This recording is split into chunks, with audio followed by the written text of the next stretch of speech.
So turning to like a market research context, I know you categorize our approach at Nexxt Intelligence to, excuse me, to how we probe with Inca. So how we probe open-ended questions, you categorize that as neurosymbolic AI.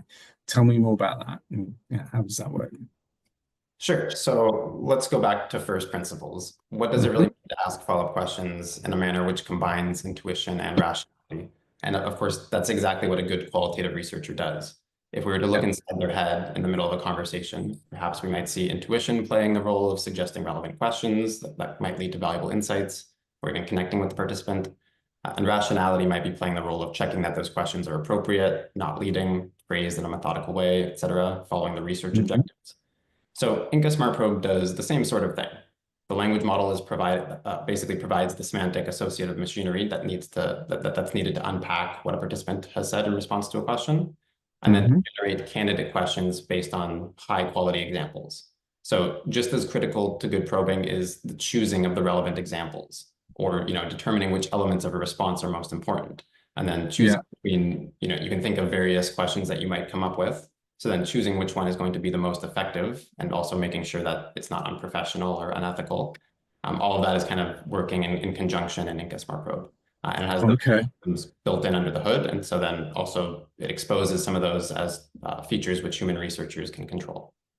Okay, that analogy to a human moderator kind of strikes me as really important, because just like there are brilliant human moderators and maybe less good human moderators, essentially there's great AI probing and bad AI probing, and we're seeing that there's been a huge proliferation of conversational AI for market research over the last 12-18 months, and that there is definitely variable quality from what I've seen.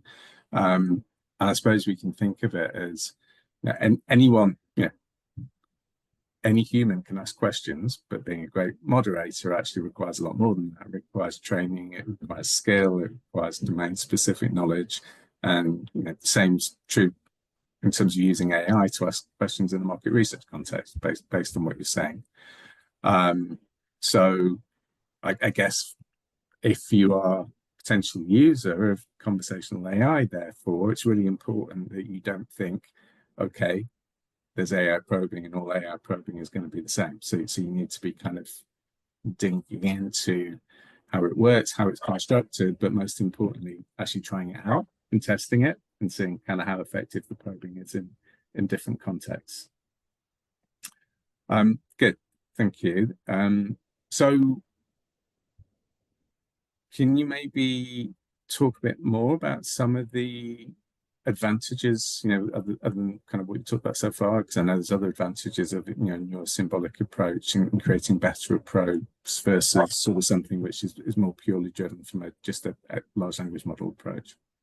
Yeah, so like I mentioned before, definitely the quality assurance is an important part. So just making sure, doing sort of some reflection on the probes that we're generating to make sure that it's not unprofessional or unethical in any way. We have kind of different types of flags that the AI can identify, different ways in which a question might be bad, like it might be leading or it might be toxic, etc. But beyond that, I think one of the main advantages with the neurosymbolic approach is really being able to steer what Smart Probe is going to ask and making it more interpretable. So I think this is a big need for researchers because, like you said, you don't just want to be asking any sort of question that might make sense within a conversation. You have specific research objectives. Participants don't have a lot of time. You want to make really the most effective use of their time. And so what Inca Smart Probe allows is using features to control basically that neurosymbolic layer. So there are conversational targets, which you can easily set, and these can be any sort of idea or phrase or keyword. And this allows you to actually pick up on what respondents are saying and trigger specific follow-up questions in response to that. And there's also other controls for making it steerable and interpretable. So for example, the train model feature and being able to provide your own research context. And really, not only does this allow you to be more confident about what kinds of questions that you're going to be generating and make sure that they're aligned with your expectations, but this can also structure things in such a way that you can then analyze it a lot better at scale. So for example, by using conversational targets, you already have a lot of rich metadata about what specific things have been mentioned by each respondent. And not only that, you know, for every response that they've given, you know what it's talking about. And so, for example, if you set a target on price or appearance, then you can very easily get all of the specific things that people mentioned in relation to price.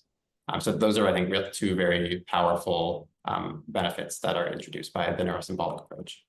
Yeah, okay. So again, actually, we can think of that as analogous to working with a human moderator. If you're working with like a skilled moderator, a lot of the time you're going to let her or him probe according to their experience and knowledge, which is what a well-trained AI probe will do. But actually, some of the time, you're going to brief them on a question, say, okay, for this question, we want you to really focus on this particular topic, or if somebody mentions this particular term, make sure you probe on it, or if we've got this particular objective for the question, make sure you kind of steer your probing in that direction. So that's all doable and feasible with AI probing using the neurosymbolic approach that you've just described. Yep, exactly. Perfect, thank you.